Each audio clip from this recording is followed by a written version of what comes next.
नमः परमहंसास्वादित चरण कमल चिन्मकरंदाय भक्त जन मानस निवासाय श्रीमद् रामचंद्राय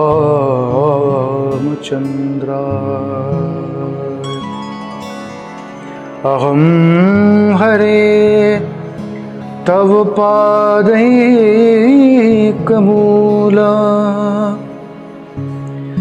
दासानुदासो भवितास्मि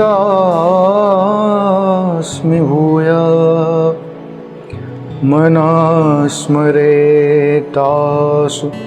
पते गुणास्ते गृणीत्वा कर्म करोतु काय अज्ञानतिमिरान्धस्य ज्ञानाञ्जनशलाकया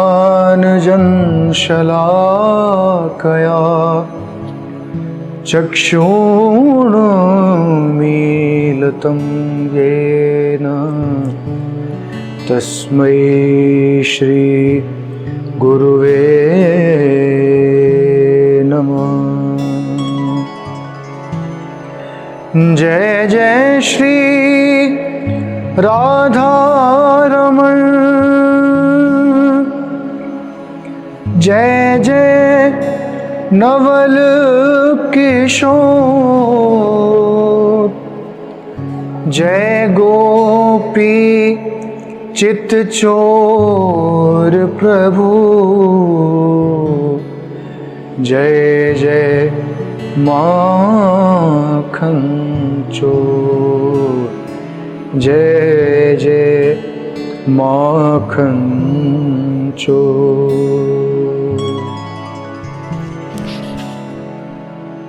जय श्री कृष्ण। आप सभी के हृदयस्थ विराजमान ठाकुर श्री श्रीनाथ जी महाराज को मेरा वंदन, मेरा नमन।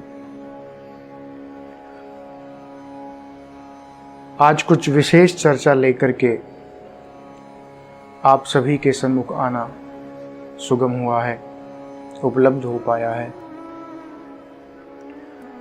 चारों ओर से जो खबरें प्राप्त हो रही हैं, जो समाचार मिलते हैं, उन सभी से मन बड़ा दुखित होता है, बड़ा द्रवित होता है। परिस्थितियां कठोरतम होती जा रही हैं, कठोर होती जा रही हैं। समय सभी के लिए प्रतिकूल अवस्था में है। प्रकृति ने भी साथ देना छोड़ दिया है और विज्ञान ने भी इसको दैवीय प्रकोप मान लिया है। आज सारे संसार में मानव जाति कराह रही है। आज हम सबको, हम सबकी आवश्यकता है। आज हम सबको एक साथ खड़े रहने की आवश्यकता है। इस सब के मूलभूत कारण के लिए बृहद चर्चा करने का तो यह अनुकूल समय नहीं है, परंतु एक बात मैं आप सबसे अवश्य कहना चाहूँगा कि आखिर ऐसा क्या हमसे हुआ, ऐसी क्या गलती ये मानव कर बैठा जो यह सभी समय हम सभी को देखना पड़ रहा है। संतजनों की वाणी का अनुसरण करें, गुरुजनों के वाक्यों को श्रवण करें, या मैं अपने जीवन के छोटे से अनुभव से बताऊं, इस सब का मूलभूत कारण कि हमने धर्म की राह को छोड़ दिया, हमने धर्म के मार्ग पर चलना छोड़ दिया। सारी प्रकृति के साथ हमने छेड़छाड़ की। आज कुछ भी तो शुद्ध नहीं बचा है। पृथ्वी, जल, वायु, आकाश सब कुछ तो हमने दूषित कर दिया है। प्राण वायु के लिए भी मनुष्य को आज दर दर भटकना पड़ रहा है। ऐसी दयनीय स्थिति इस मानव की हो गई है। यह सब का मूलभूत कारण कि हमने प्रकृति के साथ छेड़छाड़ की और मुख्यतः इस धर्म के मार्ग को छोड़ दिया, पाश्चात्य संस्कृति की ओर पीछे जाने लगे। बंधुओं, श्रीमद् भागवत कथा महापुराण के तृतीय स्कंद में जब ब्रह्मा जी सृष्टि की रचना कर रहे थे, सृष्टि क्रम का जो वर्णन आता है उसमें सबसे पहले ब्रह्मा जी ने 6 प्रकार की प्राकृत सृष्टि की रचना की। महत्व की सृष्टि, अहंकार की सृष्टि, भूत सर्ग की सृष्टि इत्यादि, ये 6 प्रकार की सृष्टि ब्रह्मा जी ने रची। उसके बाद ब्रह्मा जी ने 3 प्रकार की वैकृत सृष्टि की रचना की, जिसमें सबसे पहले इस संपूर्ण प्रकृति को ब्रह्मा जी ने रचा है। वनस्पति, औषधि, लता, त्वक्षार, ये जितने भी वृक्ष, पेड़ पौधे इत्यादि हैं, ये जितने भी पर्वत हैं, जितने भी नदियां हैं, इन सब की स्थापना ब्रह्मा जी ने यहाँ की। उसके बाद कहीं जाकर के इस संपूर्ण मानव जाति की रचना ब्रह्मा जी ने की है। बंधुओं, मेरे कहने का भाव बस इतना सा है कि जिस प्रकृति की स्थापना हमसे पहले हुई और हमारे लिए ही हुई, उसी प्रकृति के साथ यदि हम छेड़छाड़ करें या सीधे शब्दों में कहूं तो खिलवाड़ करें, उसका परिणाम, उसका फलस्वरूप आज हम और आप सभी को देखना पड़ रहा है। हमने धर्म की राह पर चलना छोड़ दिया, लेकिन शास्त्रों में आया कि यतो धर्मस् ततो जयः, अर्थात एक बार पुनः हम सभी को उसी धर्म की शरण में जाना होगा, अपने शास्त्रों की, पुराणों की शरण में जाना होगा। उस धर्म रूपी विशाल काय बट वृक्ष की छाया में ही हम और आप सभी सुरक्षित रह सकते हैं। हरि नाम का आश्रय लेना होगा, नाम संकीर्तन करना होगा।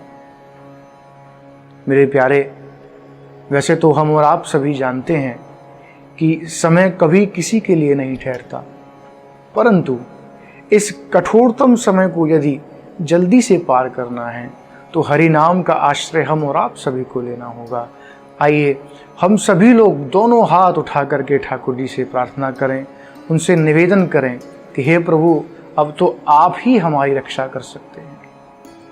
ठाकुर जी का नाम सुमिरन आप और हम सभी को इस कठोर समय में करना है, क्योंकि उनके नाम के कारण ही बहुत से लोग इस भव से पार हो जाते हैं। तो ये छोटी सी विपत्ति ठाकुर जी के लिए कौन सी बड़ी बात है प्यारे? कोई बड़ी बात नहीं है। करना क्या है कि मुझे और आपको, हम सभी को घर में रह करके नाम संकीर्तन करना है, क्योंकि उस नाम की बहुत बड़ी महानता हमारे शास्त्रों में, पुराणों में वर्णन की गई है कि जो कार्य ठाकुर जी स्वयं नहीं कर सकते, वह कार्य उनका नाम कर सकता है। बहुत से संतों ने नाम की महिमा को यहाँ ठाकुर जी को वर्णन किया है। हमारे गोस्वामी बाबा ने भी श्री रामचरितमानस में अनेक जगह पर राम नाम की महिमा को गाया है, और गोस्वामी तुलसीदास बाबा भी कई जगह लिखते हैं और कहा, चहु जुग चहु श्रुति नाम प्रभाव, चहु जुग चहु श्रुति नाम प्रभाव, कली विशेष नहीं आन प्रभाव, कली विशेष नहीं आन प्रभाव, कलयुग केवल नाम आधारा, कलयुग केवल नाम आधारा, सुमिर सुमिर नर उतरहि पारा, सुमिर सुमिर नर उतरहि पारा। प्यारे, श्री राम के नाम की बहुत बड़ी महिमा है। गोस्वामी बाबा कहते हैं कि चारों ही युगों में और चारों ही वेदों में ठाकुर जी के नाम की अपार महिमा है, परंतु कली विशेष नहीं आन उपाओ। कलयुग में विशेष महिमा है। जो काम ठाकुर जी स्वयं आकर के इस धराधाम पर नहीं करते, एक बार भाव से यदि कोई उनका नाम उच्चार कर ले तो सारे कामों को वह सिद्ध कर लेता है। ठाकुर जी के नाम की बहुत बड़ी महिमा। कलयुग में तो केवल नाम संकीर्तन का ही आधार गोस्वामी बाबा ने यहां सबके लिए बताया। केवल नाम सुमिरन से ही अनेक विपत्तियों से यह जीव तर सकता है। तो हम और आप सभी को भी ठाकुर जी का नाम सुमिरन करना है। यत्फलम नास्ति तपसा न योगेन समाधिना तत्फलम लभते सम्यक कलो केशव कीर्तना। और यह बात तो स्वयं नारद जी ने श्रीमद् भागवत में कही है कि जो फल कलयुग में योग, जप, तप इत्यादि से प्राप्त नहीं हो सकता, वह फल इस जीव को सहज ही सतत भाव से ठाकुर जी का नाम सुमिरन करने से प्राप्त हो जाता है। वह फल केशव का कीर्तन करने से प्राप्त हो जाता है। और इसमें भी कोई मुख्य समय की महानता नहीं बताई। कहा कि सर्वेषु कालेषु, अर्थात जब जब हो सके ठाकुर जी का नाम सुमिरन करो, जितना हो सके ठाकुर जी का नाम सुमिरन करो। परम पूज्य श्री गुरुदेव तो कभी कभी कहते हैं कि लाला, इस कलिकाल में काल का लोप हो जाए तो कोई बात नहीं, लेकिन इस मनुष्य की क्रिया का लोप नहीं होना चाहिए। अर्थात जो भजन आप प्रतिदिन करते हैं, यदि आप उसी समय पर ना कर पाएं तो कोई बात नहीं, लेकिन आपका भजन नहीं छूटना चाहिए। उस दिन चाहे दिन में समय मिले, रात में मिले, कभी भी मिले, आपको भजन अवश्य करना चाहिए, क्योंकि क्रिया का लोप कदापि नहीं होना चाहिए। स्वयं भगवान ने गीता में भी तो कहा, तेषां सतत युक्तानां भजतां प्रीतिपूर्वकं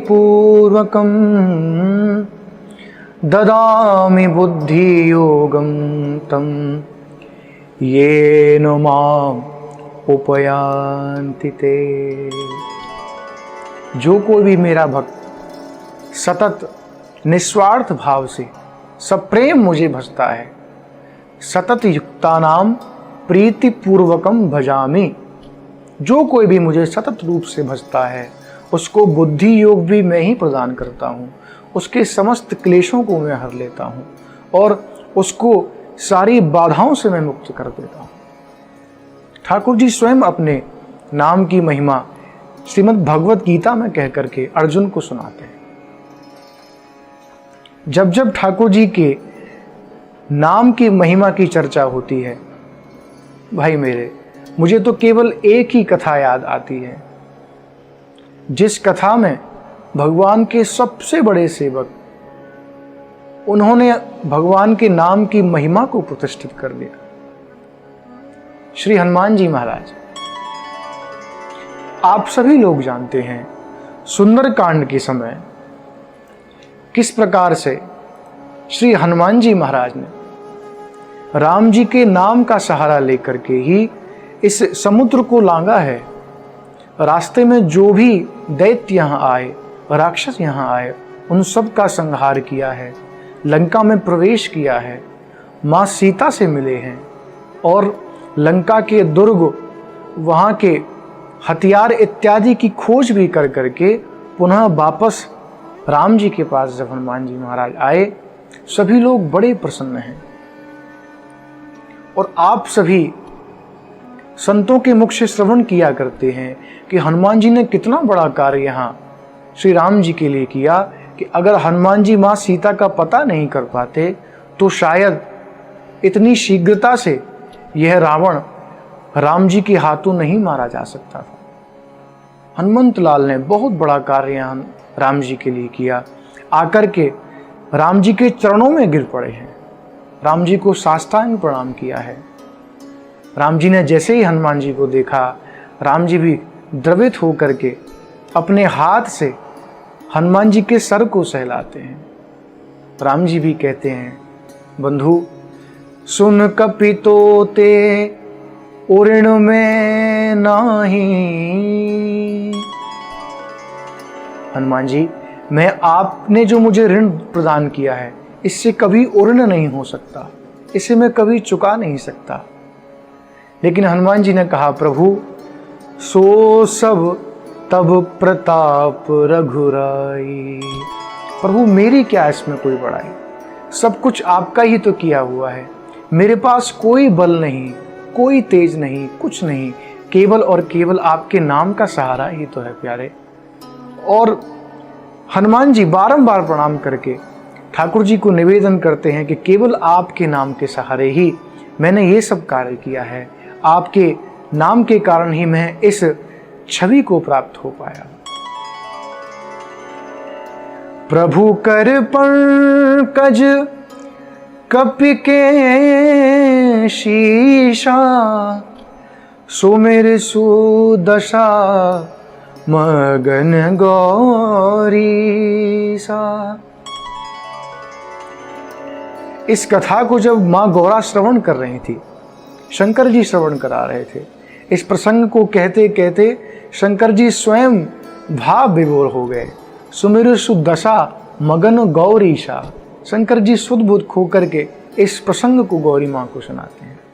तो मेरे कहने का भाव प्यारे कि ठाकुर जी का नाम सुमरन हम और आप सभी को इस स्थिति में करना है, जिससे क्या होगा कि इस समय को जो प्रतिकूल चल रहा है, इसमें भी हम बड़े धैर्य और साहस के साथ ठाकुर जी की कृपा के साथ इसको निकाल पाएँ और फिर से पुनः अच्छा समय हम सभी के लिए आए और पुनः हम अपने सांसारिक और ठाकुर जी के कार्यों में लगें, धर्म की राह पर पुनः चलें। बहुत सी जगह हमारे संतों ने नाम की महिमा का वर्णन किया है और संत हमारे बहुत से पदों में गाते भी हैं और कहते हैं, भैया भजो रे भैया राम गोविंद हरि, भजो रे भैया राम गोविंद हरि, भजो रे भैया राम गोविंद हरि। जप तप साधन नहीं कछु लागत, जप तप साधन नहीं कछु लागत, खर्चत नहीं गठरी,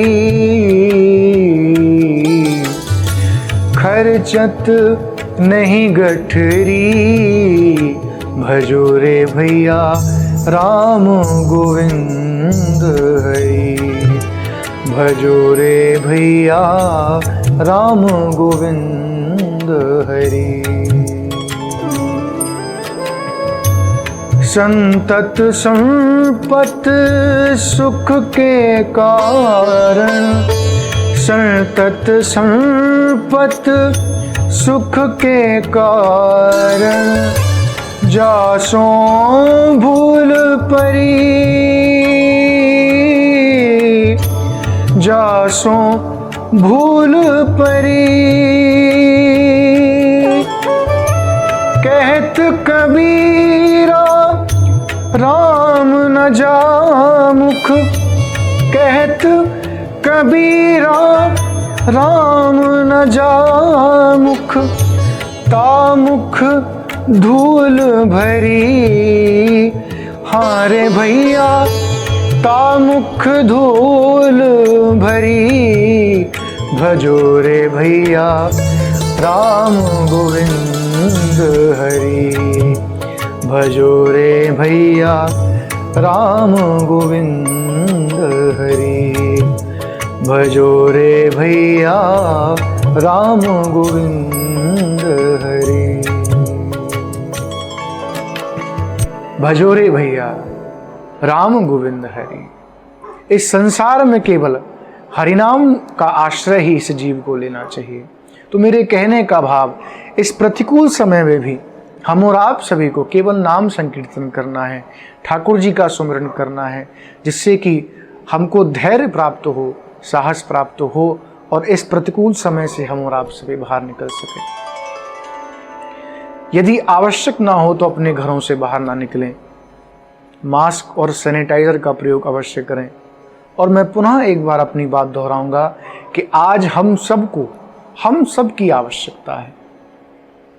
जिस प्रकार से देवताओं और दैत्यों में जब युद्ध हुआ करता था तो उन राक्षसों को हराने के लिए सभी देवता इकट्ठे हुआ करते थे, तब उन दैत्यों से युद्ध किया करते थे। ठीक उसी प्रकार आज हम सभी को संगठित होकर के एक होने की आवश्यकता है। हम सबको एक साथ खड़े होने की आवश्यकता है, जिससे कि इस समय से हम और आप सभी बाहर निकल सकें और ठाकुर जी का नाम सुमरन करते हुए अपने जीवन को यापन करें, धर्म की राह पर चलें और ठाकुर जी का बारंबार धन्यवाद भी करते जाएं, जिससे कि ठाकुर जी अति से अति कृपा हम सभी के ऊपर रख सकें। जय श्री कृष्ण।